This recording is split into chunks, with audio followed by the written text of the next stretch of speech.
Здравствуйте, уважаемые телезрители! Вы смотрите программу «Мордовский блок новостей» или второе название «Эхо Мордовии». Петр Николаевич Тултаев придумал девиз для нашей программы, скажем так, «Пока мы будем безучастными, мало что изменится». Это он в интервью сказал. А новости из жизни Мордовии за апрель-май 2019 года будет комментировать Евгений Владимирович Четвергов, писатель, заслуженный работник культуры Республики Мордовия, основатель Фонда спасения рязанского языка. Евгений Владимирович, а расскажите, пожалуйста, когда у вас появилась потребность создания коллекции репродукций мировых образцов живописи, в каком возрасте, во что это вылилось? В 7 классе мне привелось разносить почту по селу, по родному селу. И очень меня заинтересовали, уж очень красивые были марки на конвертах. Хотя тогда и их поступало мало, потому что еще треугольники военные были в ту пору. Ну, а потом меня скинули с почтальонства, возраст не тот, в школу надо было идти, и это дело все застояло. Потом увлекся почему-то, как и не помню, сбором, коллекционированием репродукций великих художников, скульпторов и других. И собирал по всему свету. Куда еду в командировку, в первую очередь в книжный магазин, и что там новенького, новенькие открытки. И таким образом собралось у меня довольно обширная коллекция репродукций картин русских, европейских, голландских, нидерландских, испанских и других авторов. Они у них были классифицированы по векам, такой-то век, ну, средние века, русской живопись, скажем, с Перова, это жанрист, самый великий, знаменитая тройка перовская, потом чаепитие в Мытищах, очень интересная картина, ну и так далее, и так далее. И Савицкий, Маковский, картина у дверей школы, ну и так далее, и так далее. Знаменитая Саурасовская, грачи прилетели. Но особенно мне нравилась картина Левитана «Над вечным покоем». Это стрелка Волги на Нижнем Новгороде, и там почти всю картину занимают такие мрачные, такие тяжелые, темно-синие облака. А внизу сама эта стрелка, и там мелким таким небольшим шрифтом могилка небольшая и фигурки стариков. Вот. Эта картина меня тронула, и я помню до сих пор. Почему? Она была черно-белая, не цветная, и, может быть, это двуцветие и подчеркивало такой грустный момент этой картины. Ну и так далее. А грачи прилетели, это вообще торжество. Ведь весна была в нашу пору, и весна сегодняшняя – это две вещи совершенно разные. Та весна была действительно весна возрождения, весна радости. Выходишь на крылечко и с упоением слушаешь, как поет скворец, как собираются они, как лопаются почки, слышишь буквально, ну и так далее. Поэтому эта картина, грачи прилетели, самая такая радостная картина. Ну, запомнился еще мне с 7 класса, зашли в магазин и купили как раз «Над вечным покоем» Левитана. И вторую картину «Неравный брак». «Неравный брак» — фамилия автора Пукирев, как правильно, я не знаю. Ну, там за статского советника выходит молоденькая девчонка, и они акт бракосочетания. Ну, вот так вот у меня набралось их 5 наверное, этих репродукций. Я занимался их, классифицировал, изучал там европейские, испанские, прочее. Это было интересно, интересное занятие, интересное, увлекательное. И вот сегодня мне непонятно, когда люди жалуются, нечего мне делать. Да займись, займись.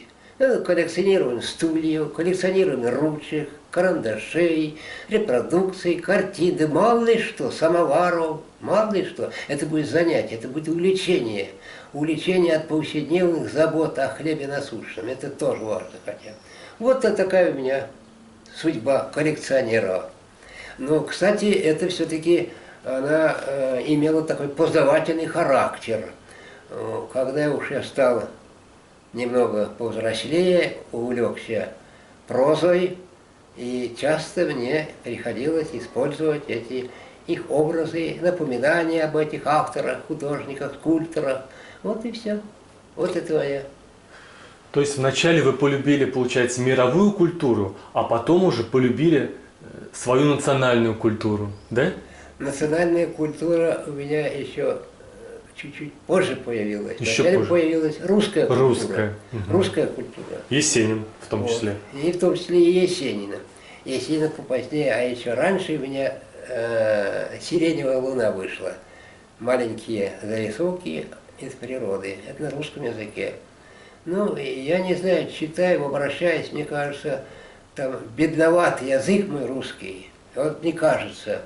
Ну, а с другой стороны, эта вот беднота, она как-то высвечивает состояние того, о чем ты пишешь. Иначе может затеряться мысль в словах. Ну, красноречие это все, это тоже ни к чему. Это быть надо очень внимательным к этому, иначе пойдешь в другую сторону. Ну а потом 89-й год перестройки, газеты стали несколько иные, и я обнаружил первое слово, ну, какой, в общем, гнет, национальный гнет, что-то в этом духе. Прочитал из газеты «Правда» и начал интересоваться, и, наконец, в 89 году, в апреле, я стал, так сказать, практическим борцом за родной язык. Это вот моя краткая биография. Это не относится к новостям. Да. Да. Красивая у вас душа, но переходим к скучным реалиям наших сегодняшних дней, на которые будет важен ваш комментарий. Первая тема. Просто коротко будете отвечать, потом уже поподробнее. 27 марта Владимир Дмитриевич Волков в ежегодном послании сообщил, что за 5 лет продолжительность жизни выросла на 3 года, но все равно по показателю смертности у нас ниже среднего среднероссийского. А 9 апреля статистическое ведомство сообщило, что у нас свыше 90 лет 4,5 тысяч человек живет, а свыше 100 лет почти 150 человек живет. Как вы считаете, вот эта проблема продолжительности жизни, можно ее решить? Решить можно, но не просто так. Не просто так. Здесь и сокращение детской смертности резко сказывается, и питание. Питаемся не тем, чем следовало бы. И не столько главное, сколько бы надо было питаться. Ну, слишком увлеклись этим питанием. Процент вот он там не говорит, а сколько стало полнотелых людей у нас, а сколько процентов стало больше. Вот об этом-то и надо было и думать. И далее. Ведь можно сегодня продолжить продолжительность жизни, а в конце концов там может быть, наоборот, такая волнообразная убыль произойти. Почему? Потому что вот эта же жирнота, полнота, со временем она будет сказываться. Это же приближение не к продолжительности жизни, а приближение к укорачиванию жизни. Поэтому это трудно сказать, эти проценты все. И вот по поводу питания новости такие еще произошли. В конце апреля обнаружилось, Роспотребнадзор выявил факты некачественного сыра, масла, сметаны и творога в 3 детских садах, кормили детей. А 30 апреля 26 человек в поселке Комсомольском отравились на поминках, и палочку сальмонеллы кишечную нашли в курице. Вот вообще, кроме неправильного питания, приводящего к избыточному весу, вы как оцениваете качество питания у нас в республике? Ну, коль такие случаи произошли, то, естественно, не совсем в порядке. Ну, может, дело. это редкость? Вот. Но и дело в том, что, к сожалению, бизнес есть бизнес, капитализм есть капитализм. Для них основой является выгода, доход. Вот и все. И поэтому и гонят любую продукцию, пусть там отравляет, пусть там укорачивает жизнь, лишь бы была прибыль. Вот это надо контролировать. И поэтому контроль в первую очередь. Поэтому хвалиться не стоит, что у нас продукты питания, в них содержатся и пестициды, содержатся и другие вещества, которые не дают продолжить жизнь. Вот новость похожая. 9 апреля сотрудники Россельхознадзора проникли на центральный рынок, изъяли 7 килограммов санкционных сыров из Германии, Голландии и Финляндии, качественных, но санкционных. Мы запретили возить из этих стран и сожгли на видеокамеру. Как вы относитесь к этому? Ну хорошо, а нашли в них что-либо? Как сожгли? Нет, просто запрещено из этих вражеских западных стран. Да ну, это, конечно, это кощунство. А вот, кстати, в бытность еще своей работы в университете занимался я химией как раз. Брали пробы, эти же надзоры, в российских продуктах, там обнаруживали всего полно. Вроде бы и химикатов мало применяли в те годы, в 90-е, 80-е годы, а обнаруживали все. А потом брали образцы вот из тех же самых голландских, прочих, а там значительно меньше. Почему? Потому что применяли грамотно, научно обоснованно, сроки нужные и так далее, ассортимент. А у нас такие дикости я видел, это уму непостижимо. Гексахлоран был запрещен еще, наверное, лет 50 тому назад. Ну, не 50, а 40 точно был запрещен. Идешь по огороду там, по селу, в Рамаданове, я помню, капуста буквально обсыпана этим гексахлораном, ГХЦГ. Категорически запрещенный препарат. И это один только случай, а таких случаев вместо, скажем, фунгицидов, это борьба с грибами, опрыскивали плодовые деревья гербицидами. Это вообще нелепость. Ну, где-то там они стащили какой-то препарат, и давай быстрее. Ну, естественно, листья все опадали, и деревья высыхали. Вот такие дикости были. Но сейчас, может, немного пожестче стало, но, по крайней мере, это принцип доходности угнетает все дело и допускает. Вот такие дела. Напомню, что Евгений Владимирович кандидат сельскохозяйственных наук, профессионал в этом. Вот такая тема еще. Значит, несколько дней назад у нас в реке Саранке рыба всплыла, и в центре в том числе и пахло, несмотря на то, что у нас чемпионат по футболу проходил матч. Кроме того, 27 мая в пруду около комбината «Тепличное» чуть ли не тонна рыбы выбросилась на берег. И тоже кто-то предполагает, что это было на следующий день, после того, как комбинат химикатами поливал свои поля, брав воду из этого пруда. И вот организация, представители Мордовского отделения «Открытой России» 28 мая сдали подписи, 500 подписей на ржавую воду в городадминистрацию. Как у нас с качеством воды в Мордовии, Евгений Владимирович? Ну, вот лично меня касается, что я не жалуюсь. Слава Богу, все нормально. Но при наших порядках все может быть. Нет у нас такой дисциплины важной, поэтому все это может быть. А вот эти вот рыба, конечно, нарушили инструкцию, это однозначно. Кстати, рыба очень чувствительна к различным пестицидам. И там по инструкции не запрещается проводить опрыскивание буквально за километр от водоема, или даже больше километра. Не помню еще подробности уже все. Вот поэтому все может быть. 19 апреля в Общественной палате прошли слушания по созданию лесопаркового зеленого пояса вокруг Саранска. Выяснилось, что у нас по нормативам Всемирной организации здравоохранения на растительность в городе и пригородных лесах в 2 и в 3 раза выше нормы.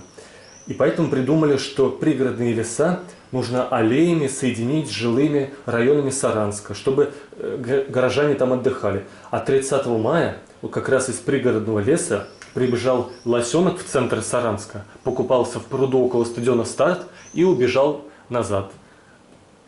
Как вы думаете, растительность в Саранске стоит повышать или и как стоит с ней? Это там по сравнению с мировыми цифрами вроде в Саранске больше, да? В городе в 2 раза выше нормы, около в 3 раза. Так если выше нормы, радоваться надо, больше Да. кислорода. Да. А зачем самое здесь вселять и рубить, и превращать их в прохожие места? Все, зачем это надо? Давайте порадуемся. Вот я думаю, только надо, что за 2 раза выше, это куда это хорошо, дыши.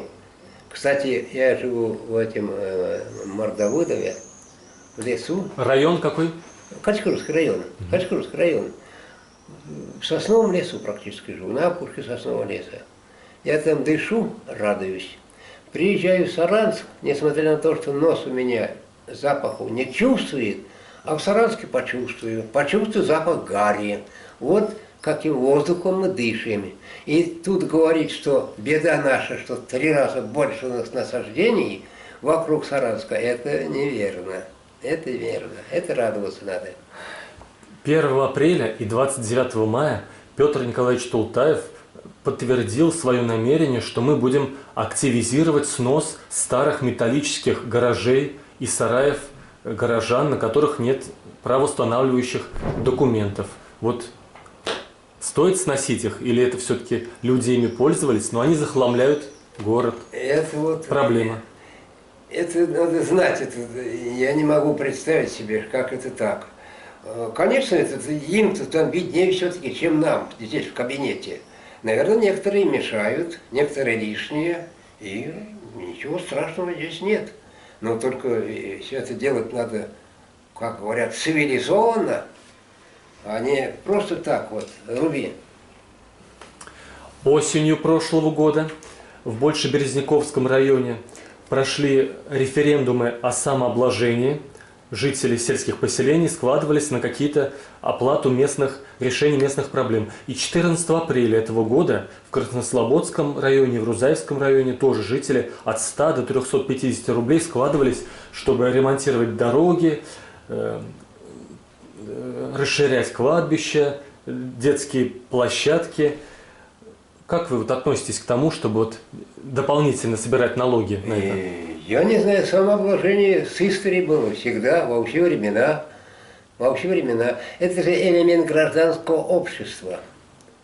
Мы все кричим, все, это наши средства информации, вот давай, давай, гражданское общество, и в то же время мы рубим эту идею. Вот о чем речь идет. Во все времена, я помню, в молодости, в детстве, самообложение это было колодец построить, забор построить. А теперь, кстати, недавно я в нашем селе, где я живу, собирали по 1000 рублей на изгородь, кладбищенскую изгородь.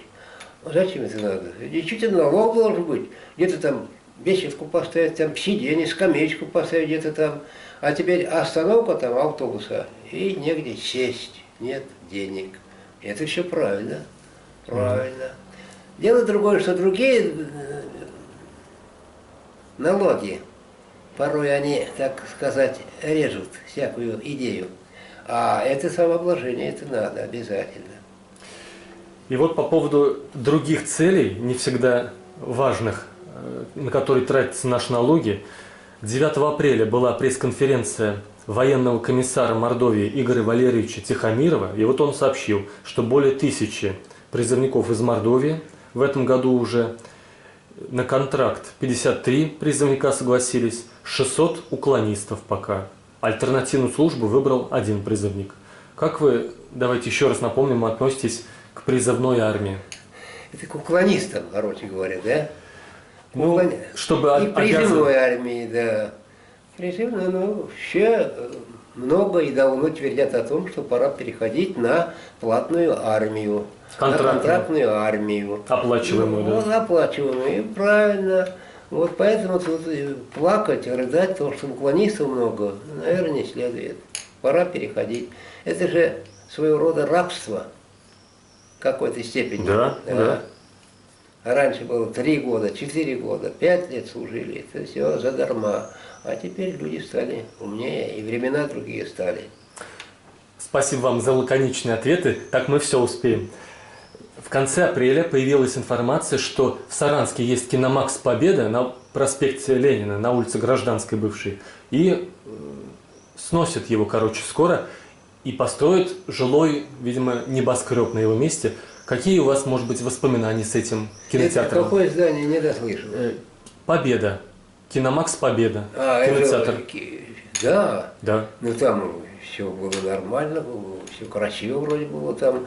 Там теперь коммерческая организация. Я туда не заходил, заходил когда-то еще в советское время, фильм какой-то смотрел, по-моему, «Горячий снег», по-моему, смотрел.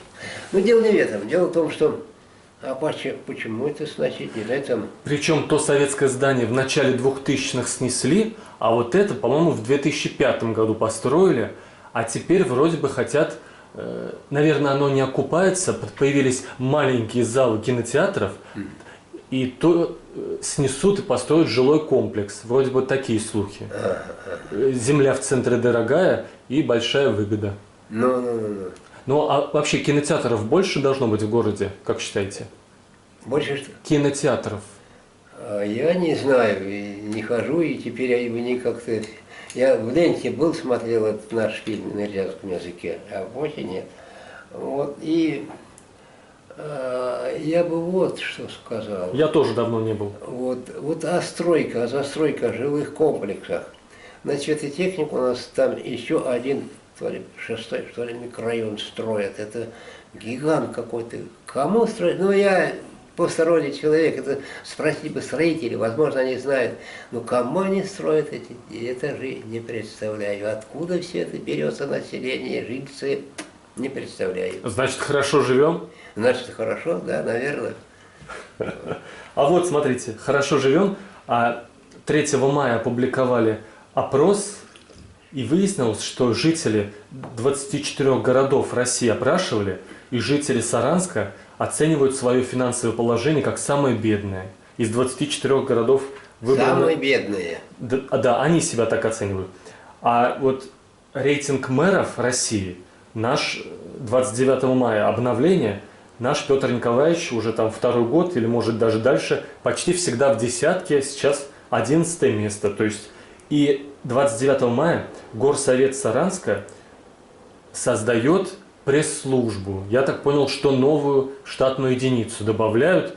Видимо, есть лишние деньги в городе, что пиарить надо наш город, чтобы мы восхищались и радовались. Я не знаю даже. Что сказать, да? Нет, вопрос в чем? Да вопрос, стоит ли, допустим, нам тратить деньги на создание пиара, вот этой рекламы, пресс-службы? Да. Может быть, вот это обсудить? Хорошо, что плохо. Что одни говорят хорошо, другие говорят плохо. Что-то, может, хорошее есть в этом? Да. Не знаю, я сегодня шел по улице, по проспекту Ленина и вообще по городу, журнала «Сятка». Я удивился, как красиво звенит, поет наш Саранск. Красиво. Вот проспект Ленина. Вот все кругом культурно, чистенько, все хорошо, обухожено, все хорошо. Я это вот одобряю, все приятно все-таки.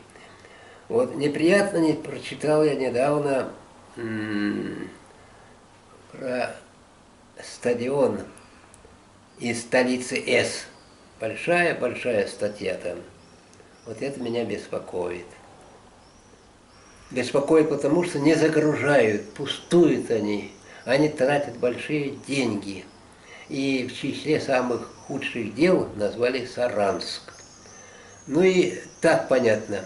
Саранск по сравнению с Нижним, Самарой и с другими городами – это большая деревня.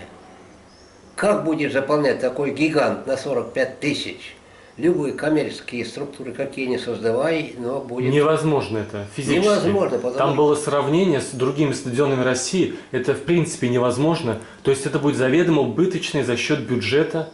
Будут снимать с финансирования национальной культуры, с финансирования журнала «Сятка» на финансирование стадиона, чтобы он платить зарплату там. Вот именно. Это, я бы сказал, даже это позорно для нас.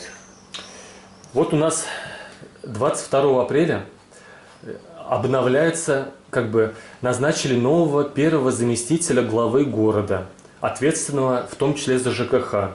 До этого 6 лет был первым заместителем Алексей Владимирович Егорычев, а теперь будет Игорь Николаевич Бутякин. В общем, вопрос такой.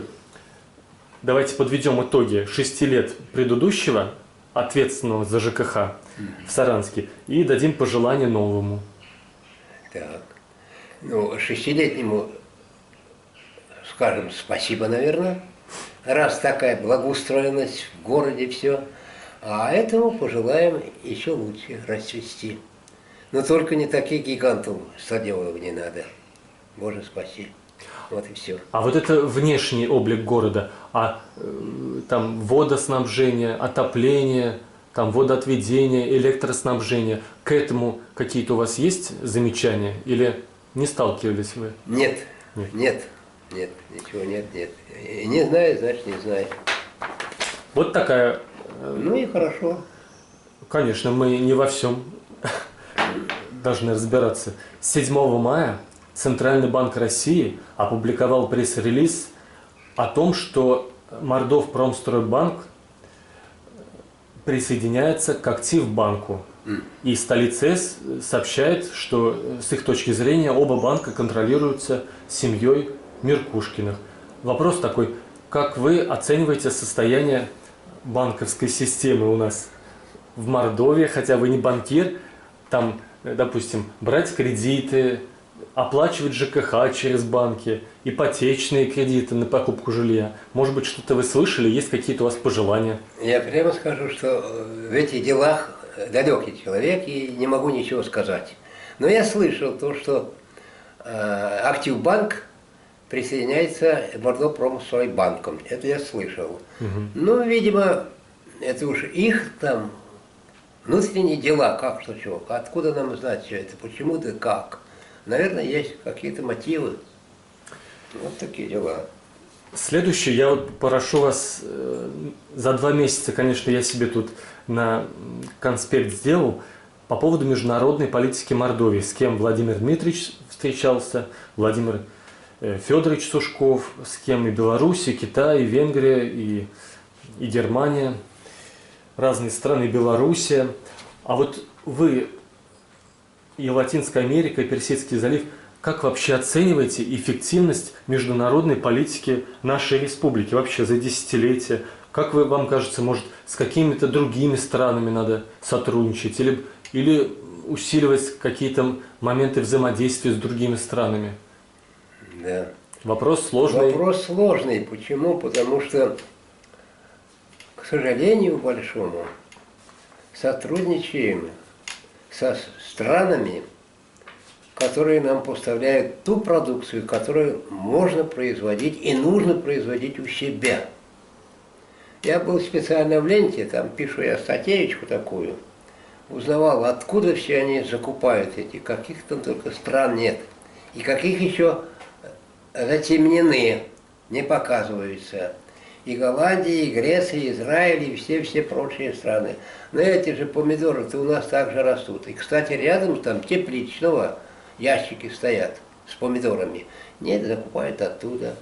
И вообще должны у нас закупать, а мы не должны закупать. Вот это будет правильно. Вот читаю Китай там, в странах тех, в Киргизии, в Туркменистане, в Узбекистане, там они поставляют вовсю. И потом жалобу прочитал в аргументах, что кажется, или где, почему Россия не налаживает связи с Китаем по огромному количеству видов продукции для реализации. Почему слабо торгует Россия с Китаем? Почему? Потому что у Китая огромные возможности. 1,5 миллиарда людей, естественно, там вози да вози, все сидят. Вот это вот меня беспокоит. Беспокоит. Вот. А то, что... И, кстати, ведь возят продукцию не всегда такую высокого качества, которая им не нужна, сюда и поставляет. Это дело тонкое. Вот такие дела. И вот последняя новость, Евгений Владимирович, в которой мы берем пример для нашей республики из других стран. 20 мая новый президент Украины Владимир Александрович Зеленский выступил с инаугурационной речью. Обратился ко всем украинцам в мире. Нас 65 миллионов. Вы нам очень нужны. Пожалуйста, привезите нам ваши знания, опыт и ментальные ценности. Владимир Дмитриевич Волков 27 марта в послании Госсобранию тоже целый тут большой абзац, посвященный проблеме миграционной убыли. И тоже он ставит задачи, так далее, как их чтобы они не хотели уезжать, чтобы они и дети, и подростки, и взрослые, и пожилые. Как вы считаете, какие нам условия надо предоставить для ирзян, макшан и других национальностей, тех, кто родились в Мордовии, тех, у кого есть родственники в Мордовии, тех, кому нравится там культура в Мордовии, чтобы они со всех концов России начали приезжать к нам? Это золотая мечта наша, золотая мечта, чтобы приезжали сюда. Но, к сожалению, не то все. А чтобы приезжали, надо создавать условия. Вот теперь там гостиничный комплекс, там сколько пустует, зданий пустуют. Вот пригласили бы, пригласили. Нет. Ну, национальная политика у нас ненормальная. У нас ведь Эрзян, Макшан, это никто ничего не пытается даже сохранить как-то. Вот. А так-то Зеленский молодец, прямо скажем, правильно делает, так и так. Ведь в России украинцев, наверное, больше, я писал заметочку такую, чем русских. Обратите внимание на фамилии Ко и Ко. Одни Ко, Байко, Гришко, все это бывшие украинцы. Особенно в Сибири, на Амуре, одни Ко. Поэтому он правильно делает. Но дело в том, что у них, у этих Ко, Серденко и Григоренко, ментальность давно уже стала не украинской. Одни фамилии остались, а уж души-то у них, это редко у кого. Они все обосновались экономически, культурно, все. Это уже бывшие украинцы, можно так сказать. Как и у нас, бывшие ирзяне. Взять Самарскую область, Самарскую, далее Бугуруслан там рядом, область какая, Татарстан там рядом, там было 300 тысяч ирзян, ну с макшанами часть, 300 тысяч. И попытка была создать там республику. А теперь что? Да ничего там не осталось. Ничего абсолютно.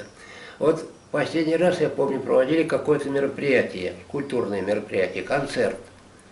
Кончился концерт, собрались за стол, стоя по рюмочке поднять.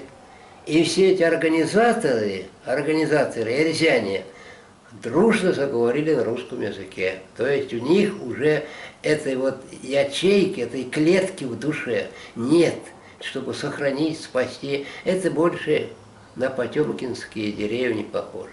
Вот о чем речь идет. Поэтому Зеленский пусть слишком не рассчитывает на наплыв украинцев. А с запада там, в Венгрии сколько украинцев, то же самое. Та же такая картина. Когда человек меняет свою нацию, свой язык, он меняет не только язык, речевую культуру, а меняет душу свою, свои отношения, свой мир, свое мировоззрение. Все меняется, все меняется. Вот. И вплоть до того, что человек может и деградировать вовсе. Не все, а многие. Из-за того, что у них отнимают все, вынимают все внутреннее свое. Поэтому идея Зеленского правильная, хорошая, но малоосуществимая. А вот давайте еще раз напомним, хотя задача эта невероятно огромная. Вот вы сказали, неправильно построена национальная политика по отношению к Карзянам и Махшанам в нашей республике.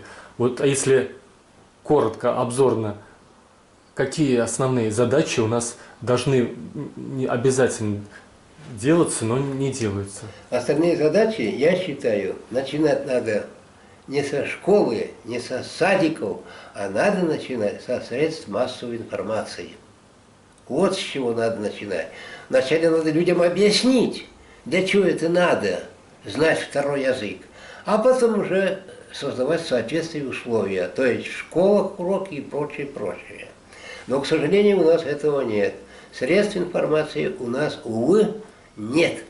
Газета «Эрзянь Мастор», «Эрзянь Правда» – это практически та же русскоязычная газета, ну, газета на эрзянском языке, но пишутся материалы те, которые дублируются в других газетах, в русскоязычных, в «Веществах Мордовии». Там самое главное, нет, ну, как сказать, борьба, слово как-то не совсем красиво звучит, но, по крайней мере, нет чаяния, нет желания, чтобы сохранить эти языки, спасти. Вот этого нет. Известие. Но телевидение то же самое. Телевидение было в нашу пору, когда мы начинали нашу работу, один день давали. Четверг, по-моему, да. Четверг Эрзяне, пятницу Махшане. Или наоборот, так как-то было. И давали час с лишним. Там можно было передавать и новости, и тематические передачи, вплоть до спектаклей. Передавали спектакль один в 2 частях. Очень хорошо. И смотрели все с удивлением, с удовольствием смотрели. А теперь этого нет. А сейчас дадут 15-20 минут, там, 30 минут, ничего не скажут. Все. Вот. И вот так ущемляется все. А взять нашу газету «Эрзянь Мастор», правильно, она иногда лупит кое-кого, кто в карман лезет не туда, и не столько, сколько можно было бы. Вот. Не любят за это нашу газету. Но такая газета нужна же. Иначе совсем они сядут на голову. Вот эти карманники то же самое, которые миллиардами воруют в карманах. Вот все. И у нас свой взгляд. То же самое футбольный матч. То же самое относились мы скептически. Это однозначно. Да мало таких. Или вот теперь. Вообще позор. Будут проводить осенью очередной съезд мордовского народа. Но это настолько туфта, грубо говоря. Это настолько липа, что ну ни в какие ворота не лезет. Они все равно проводят. Пусть проводят. Я им говорю, ну проводите, пожалуйста, на свои деньги. Зачем государственные миллионы тратить? Миллионы. Ничего подобного. Так и будут проводить. Почему липа? А? Почему липа и Почему? туфта? Вот предыдущий 5-й съезд был. Нас, эрзяны, кто имел свое мнение, мог сказать правду начальнику в глаза и даже близко не допускали. Не то, что там с речью выступить, а даже в зал не пускали. То есть нужны были молчаливые, кто будет аплодировать, да? Лишь бы угодить начальству. Начальство сказало, и все. Вот поэтому-то и для меня это настолько нелепо. Иначе нет никакой. Провели 5 съездов, теперь 6-й. А результат? Нуль. Вот я помню только 5-й съезд, там обещали создать радиовещание. Не это Вайгель, диапазон передач 25 километров или 30 километров. Это дворовая радиостанция. А настоящие, у татар круглые сутки на весь мир. Вот как должно быть. И что? Да ничего. Ничего, не сделали даже это. Даже это. А уж про подписку газет их не касается. Редакции своем собственном соку варится, кто сколько сможет, сделает и все. А ни Министерство печати, ни Министерство культуры это не касается. Ни Министерство образования это не касается. Вот и все. И если, допустим, был бы какой-нибудь там миллионер Эрзанин или Макшанин, который захотел бы отдать несколько миллионов на проведение еще одного съезда и доверил вам организацию этого съезда, представим такое сновидение, вы бы какую сделали программу съезда или встречи, чтобы какие темы обсудить, и чтобы какие задачи поставить, и чтобы уже через год результат. Ну, естественно, о чем я только что говорил, создать соответствующие средства информации, чтобы войти в душу человека, как говорят, сжечь глаголом, сжечь души людей. Вот. А потом на основе такой психологической, что ли сказать, пропаганды создать соответствующие условия в школах. Ну хотя бы, ну, 3-4 часа в неделю давать. 3-4 часа. А сейчас нисколько не дают. Вот в 17-й школе, я в тот раз говорил, вообще закрыли. Нет языка. Всех записали русскими. Ну как это так? Вот это второе. Но, естественно, третье – это в садиках. Все начинается с садиков. А до садиков через средства информации воздействовать на этносознание семей, отцов, родителей. Вот с этого и надо было начинать. Ну, мало ли таких. Я вообще говорю, 1000 приемов, 1000, как обрусить, как русифицировать, 1000 приемов. Это вплоть до волос. И столько же приемов возродить эту культуру. То же самое. Результат будет соответствующий. Вот так вот. А давайте вспомним себя школьником и в детском садике. И вот скажите, если вы сейчас учились в школе или в детском садике, как нужно так вам подавать, вот, как сказать, эту язык и культуру Эрзан Макшан, чтобы вы влюбились в нее, но чтобы у вас не было отторжения, что вам хочется играть в футбол, а вас заставляют учить эрзянскую культуру. Как вот баланс и гармонию эту выстроить? Это уж соответствующие есть методики, наверное, можно разработать, и в конце концов есть Министерство образования, они должны знать, как это все совместить, чтобы гармонизировать и то, и другое, и третье. Конечно, в футбол надо играть, и никто не говорит. И я считаю, по сравнению с нашим детством, дети сегодняшние двигаются очень и очень мало. Любимым журналом был, когда молод, это «Семья и школа». Я до сих пор помню, по-моему, четвероклассник должен в сутки пробежать 34 километра. Ну, в движении быть всего. А теперь сколько? Нисколько. Вот 17-я школа знаменитая, которая там, самая, которую я пуки-праки назвал, как уж называется там, школой, крепким словом назвал, Освенцим. Лагерь, да? Вот его назвал. Ну так и есть. Огромный стадион рядом со школой. Огромный. Там все оборудовано на высшем уровне. Все загородки, матчи, все. Но и зимой, и летом там редко увидишь детей. Ведь футбол вообще наша газета,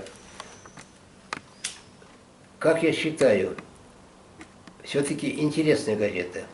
У нас был кандидат философских наук Разин, он и сегодня публикуется. У него статья была, по-моему, «Вред состязания», мне кажется, так было. Вот эти вот матчи все, они же кроме вреда ничего не приносят.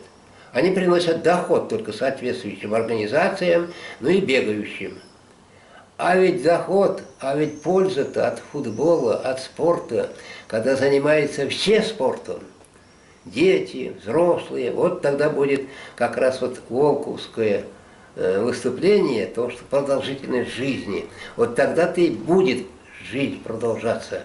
А так-то, сидя за стойкой, за скамейкой и наблюдать, что на витрине продовольственных магазинов, никогда не продлишь срок жизни. Вот так вот. Уважаемые телезрители, новости из жизни Мордовии за апрель-май 2019 года комментировал Евгений Владимирович Четвергов. Спасибо вам большое.